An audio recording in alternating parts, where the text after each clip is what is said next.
Olá, estamos de volta com o programa Lente Aberta. O assunto continua sendo o combate ao coronavírus em Ponta Grossa. Comigo no estúdio, o secretário adjunto de saúde, Rodrigo Manjabosco.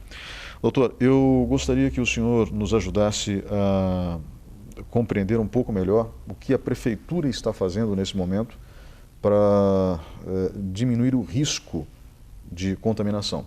Eu sei que o prefeito, por exemplo, mexeu na mecânica do transporte coletivo, o prefeito mexeu no horário do comércio para fazer com que as pessoas não convivam ao mesmo tempo, né? Ou seja, tudo para evitar aglomerações. A necessidade, infelizmente, de um toque de recolher por conta dos abusos que têm sido feitos na cidade, as pessoas não se dão conta que estamos numa pandemia, não é a hora de reunir 10, 20, 30, 50 pessoas em churrasco de fim de semana. Algumas famílias são naturalmente grandes, então se você faz uma reunião familiar, você tem 50 pessoas, né? Que medidas o governo municipal vem tomando para tentar evitar que a doença se alastre de maneira incontrolável? Bom, o decreto em si já é uma estratégia para que a gente tenha a menor circulação de pessoas, né? A ideia neste momento é reforçar o distanciamento social, evitar as aglomerações. Para isso são várias medidas que são tomadas no intuito de se chegar a este objetivo. Mudança no horário dos ônibus, mudança no horário de abertura e fechamento do comércio, mudança nos grupos de atendimento, ou seja, áreas comerciais distintas, trabalhando em horários diferentes para que a gente não tenha cruzamento desse público, né? Restrições em alguns locais onde a gente sabe que tem um maior fluxo e nos finais de semana, como foi visto no final de semana retrasado, abuso de alguns setores. Portanto, a necessidade da imposição desse toque de recolher para que as pessoas entendam que, neste momento, o importante é a gente estar focado nessa questão de evitar as aglomerações, porque é nesse momento que a gente tem a contaminação, é aí onde os casos aumentam rapidamente e a gente traz problemas para o serviço de saúde. Então, a Fundação Municipal de Saúde está focada hoje em análise dos dados e acompanhamento dessa informação para alertar o gestor, né, de quando os limites já não são mais seguros e quais as atitudes, então, devem ser pensadas e startadas. Uhum.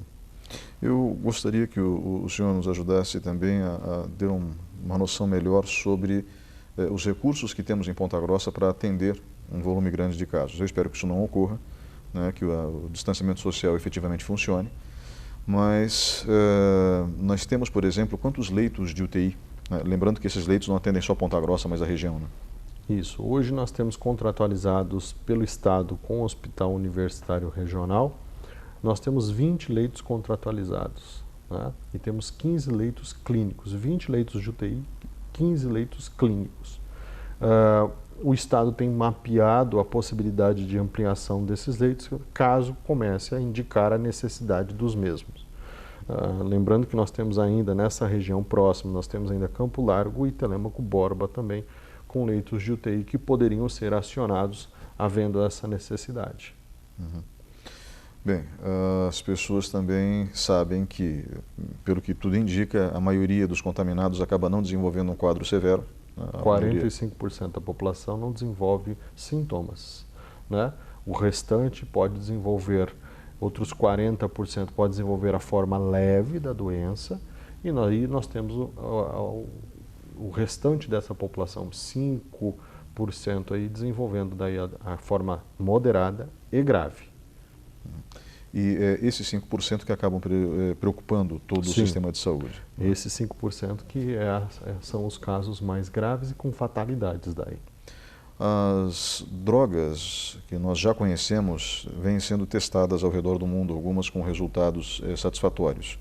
Muito se falou da cloroquina e muitos dizem que ela funciona no começo, logo no início do tratamento, ajuda no combate, embora isso seja muito controverso ainda. E se falou de uma substância química usada no tratamento para AIDS e também temos agora recentemente um corticoide, dexametasona, acho que esse é o nome. Isso. Esses medicamentos, eles têm surtido o efeito necessário para atender a demanda dos pacientes? Veja, esses estudos apontam uma situação observada ainda focalmente, com uma população ainda que não tem um N de estudo muito grande, Existem indícios, mas ainda não existe uma afirmação ou então uma colocação como uso indiscriminado ainda. As sociedades precisam ainda validar essas informações, o Ministério da Saúde precisa dar o ok, confirmando que esses estudos sim têm efetividade, estão corretos, foram feitos pela melhor metodologia e representam o todo. Então, muito já se falou de várias drogas, né, que seriam... A esperança da sociedade é uma bala de prata, mas ainda nós não temos essa bala de prata. E eu acredito muito que nós teremos situações onde, em casos muito específicos, pode ser usado, mas o próprio dexametasona pode ser contraindicado em algumas situações para determinados pacientes. Então, ainda nós não temos um medicamento que é a bala de prata. Então, tem que se tomar a decisão paciente a paciente, avaliação profissional, médica, com aquela situação específica do paciente. Então, muito se fala num medicamento extremamente eficiente, mas você tem que ainda analisar paciente a paciente, quadro a quadro, caso a caso, para ver a real necessidade do uso dessa medicação. Existem dezenas de vacinas sendo desenvolvidas ao redor do mundo. Algumas já demonstraram que não vão ter muito sucesso, outras demonstraram bons resultados. Existem pelo menos 3 que trazem alguma esperança. Uma sendo desenvolvida na Inglaterra, se eu não me engano, Isso. Outra na China e uma provavelmente nos Estados Unidos pela fundação do Bill Gates. Nós temos também uma no Brasil sendo desenvolvido com colaboração de vários institutos. Todas aí dando uma efetividade de 92% a 95%, alguns estudos com uma efetividade um pouquinho maior. Agora, talvez o prazo para que elas sejam validadas é o que vai fazer diferença entre um estudo e outro. Talvez algumas fiquem prontas o estudo antes do que outras. Né? E se fala muito em outubro, né? Em alguns casos em dezembro. O senhor acredita que é possível que ela fique pronta em outubro? Porque o que manda numa vacina não é só o rigor científico, mas também o investimento feito, né? Neste momento, vários governos estão injetando muito dinheiro. Estudo, né? Sendo realizados vários estudos ao mesmo tempo para tentar validar. Eu acredito em dezembro. O senhor acredita em dezembro? Em dezembro. Nós precisamos, então, manter todos os cuidados possíveis e imagináveis, pelo menos até lá. É importante a gente olhar o cenário nacional e internacional nesse momento. O cenário nacional nos coloca no aumento do pico. E aí a gente olha para o cenário internacional, onde deveríamos estar vendo o descenso do pico. E aí a gente vê uma ressurgência da doença em alguns locais do mundo. Pequim, Japão, Europa, reaparecendo surtos. Algumas pessoas, inclusive, dizendo que isso estava oculto, outras dizendo que não, é um novo surto. Então temos que olhar esse cenário. Talvez dezembro não seja uma data realmente finda a essa situação. Eu sou mais precavido, eu diria que nós conviveremos com o coronavírus por um longo tempo. Uhum. Isso não significa que ele vai ser tão letal quanto agora. Ou tão dramático na situação como está hoje.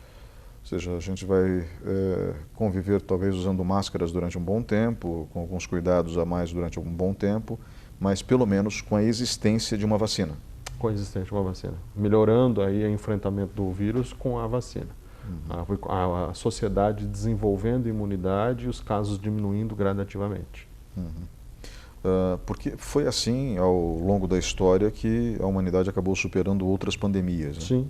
H1N1 é uma situação muito próxima disso, né? Começamos com um surto descontrolado, iniciamos tratamentos sintomáticos e desenvolvemos a vacina e ano a ano vemos essa doença ir diminuindo a sua incidência e trazendo menos letalidade a cada ano. Que recomendação o senhor dá para que a gente encerre a entrevista nesse momento, doutor? Fique em casa. Quem não tiver a necessidade de sair de casa, se mantenha em casa. Quando tiver a necessidade de sair à rua, use as medidas de proteção. Protejam os mais sensíveis, os mais vulneráveis. Evitem contatos com as pessoas mais de idade. Ajudem as pessoas de mais de idade que talvez tenham a necessidade ou por serem só e necessitem de repente ir a um supermercado. Ofereça a ajuda de ir por elas. porque nesse momento a gente tem aí entre 30 e 45 dias, onde nós estaremos enfrentando realmente um aumento significativo dos casos, e é nesse momento que a gente vai precisar usar toda a nossa energia, a nossa colaboração, o nosso espírito de convivência em sociedade para poder enfrentar essa situação. Dr. Rodrigo Manjabosco, secretário adjunto de saúde do município de Ponta Grossa, obrigado pela sua presença hoje aqui. Eu que agradeço. Nós vamos agora para um breve intervalo e voltamos em instantes.